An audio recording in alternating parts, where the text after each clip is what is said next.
বন্ধুরা সকলকে আরও একবার স্বাগতম জানাচ্ছি ডটলাইন আইটিতে। আপনাদের সাথে আছি আমি রনি আহমেদ। আশা করছি সকলে ভালো আছেন। আপনাদের সামনে হাজির হলাম আরও একটি নতুন কেস স্টাডি নিয়ে। এটা হচ্ছে একটা এসআরের মাদারবোর্ড। এসআরের 10 জেনারেশনে আসে এই বোর্ডটা। মাদারবোর্ডটা আমার কাছে পাঠানো হয়েছে সে নো পাওয়ারের জন্য। এটা শুধু অনলি মাদারবোর্ড পাঠানো হয়েছে। প্রবলেম হচ্ছে নো পাওয়ার। মোটামুটি ফ্রেশ এটা কাজ করছে বলে মনে হয় না। সব জায়গায় সুন্দর ক্লিন ফ্রেশ মাদারবোর্ড আর কি। তো এটার মূল প্রবলেম যেটা সেটা হচ্ছে নো পাওয়ার। এর কারণে মূলত এটা আমার কাছে পাঠানো হয়েছে। এর পার্ট নাম্বারটা যদি আমি বলি, এটা হচ্ছে LA-J801P। মূলত এর আর্কিটেকচার হচ্ছে কম্পাল আর্কিটেকচারের ডিজাইন তৈরি করছে। DDR4 এর সাথে 10 জেনারেশন। প্রসেসর হয়তো i3 বা i5 বা i7 হোয়াটএভার যে কোনো একটা হয়তো হইতে পারে। মূলত এটা পাওয়ার আসতেছে না। তো সেই বিষয়ে যদি আমি আপনাদেরকে একটু দেখাই যে আমি এসআর পোর্ট লাগাই নিচ্ছি এবং লোড আমি আপনাদেরকে যদি দেখাই টোটালি 0 এই হচ্ছে লোড, টোটালি 0। ওকে, কোনো ভেরিয়েশন নাই।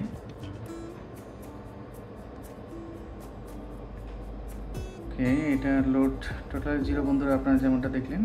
তো এটার ডিসি নে যে ভোল্টেজটা সেটা আমি আপনাদেরকে একটু দেখাই। সেটা হচ্ছে এখানে আমার মিটারে দেখানোর চেষ্টা করি 19.4 ভোল্ট। তো ডিসিএনের ভোল্টেজ মানে জ্যাকের যে ভোল্টেজটা সেটা ওকে আছে এটার জন্য। তো আমরা জ্যাক খুলে নিচ্ছি।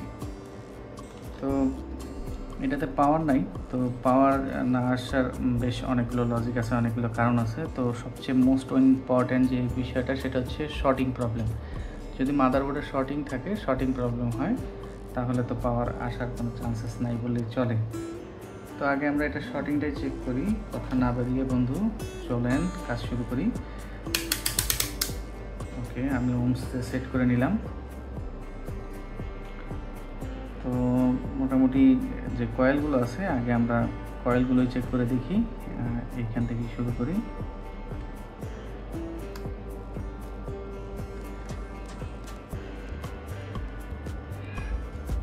ওকে,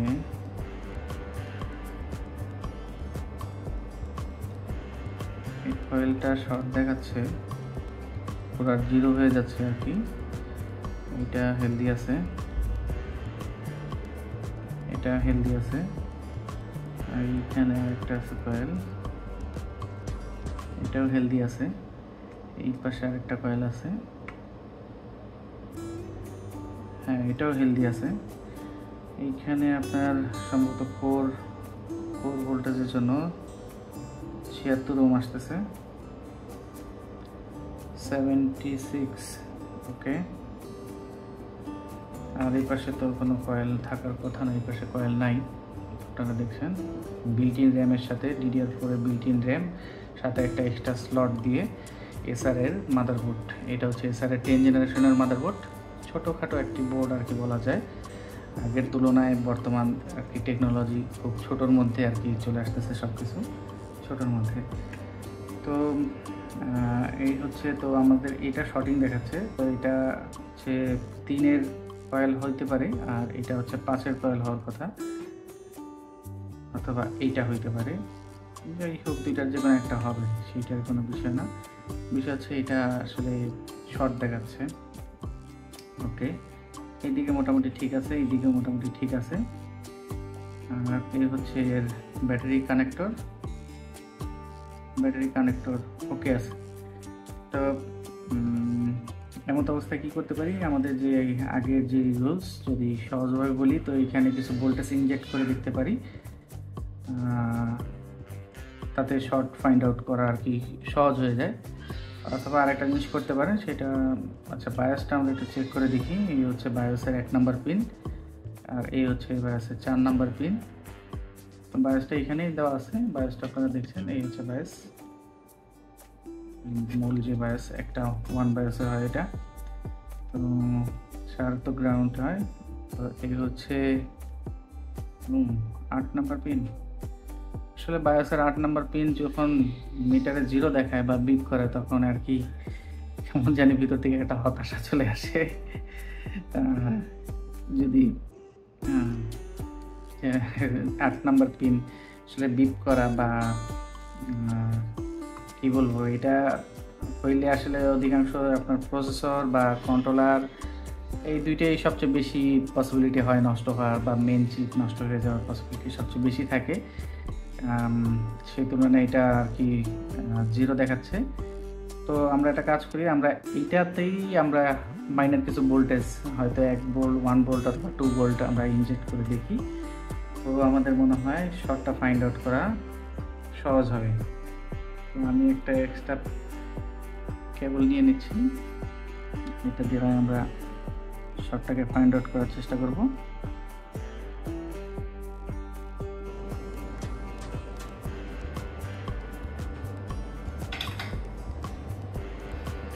ওকে, আমরা একটা জাম্পার আর কি সেট করে নিলাম, আর হচ্ছে হিটসিনটাও খুলে নিই, যেহেতু প্রসেসরও খারাপ হওয়ার পসিবিলিটি থাকে। তো সেই জন্য আমরা হিটসিনটা খুলে নিই, যাতে প্রসেসর যদি হিট আপ হয় আমাদের বুঝতে যাতে সহজ হয়। তার জন্য প্রসেসরটাও খুলে নিই।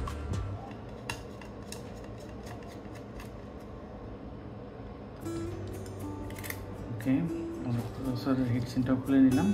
এবার হচ্ছে আমরা এক্সট্রা প্রব দিয়ে ভোল্টেজটা ইনজেক্ট করব।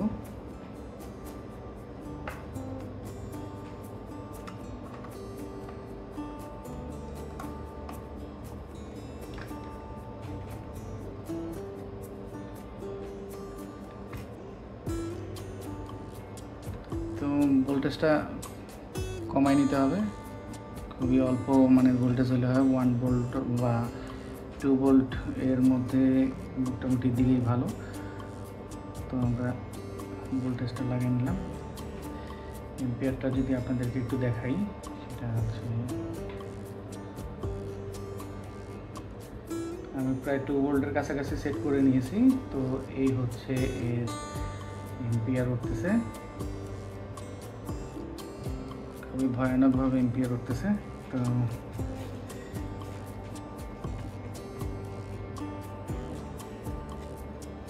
খুবই দুঃখজনক বিষয় যে এর প্রসেসরটাই হিট আপ হচ্ছে,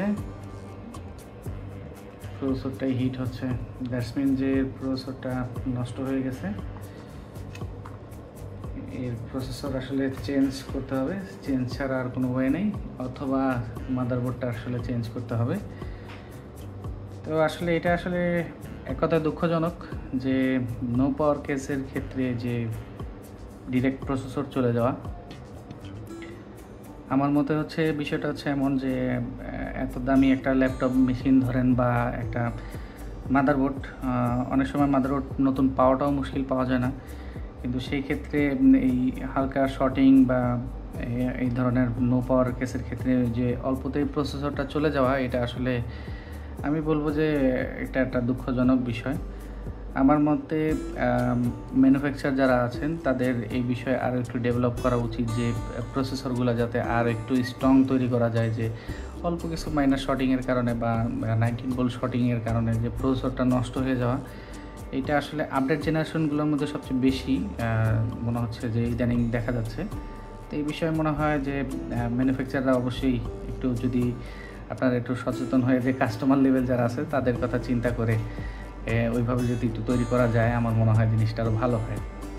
তো এটার আসলে কাস্টমারকে আমি প্রসেসর চেঞ্জিংয়ের জন্য, যদি প্রসেসর আমার কাছে অ্যাভেলেবেল থাকে, তো অবশ্যই প্রসেসর চেঞ্জিংয়ের আমি প্রাইসটা তাকে দিব। তো উনি এগ্রি করলে আমি সামনে কাজ করব আর কি। আর অথবা যদি মাদারবোর্ড চেঞ্জ করতে যায়, মাদারবোর্ড অ্যাভেলেবেল পাওয়া যায় কিনা সেই বিষয়ে আমি দেখব। তো এটা যেহেতু প্রসেসর খারাপ, তো আমি আর সামনে কাজ করতে পারতেছি না। তো বন্ধুরা, আজকের মতন বিদায় নিতে হচ্ছে। আজকের মতন এই পর্যন্তই। ভিডিওটি ভালো লাগলে অবশ্যই আমার চ্যানেলটিকে সাবস্ক্রাইব করে দিবেন একটি লাইক দিবেন আর আপনার মূল্যবান মন্তব্যটি কমেন্টের মাধ্যমে জানাতে পারেন।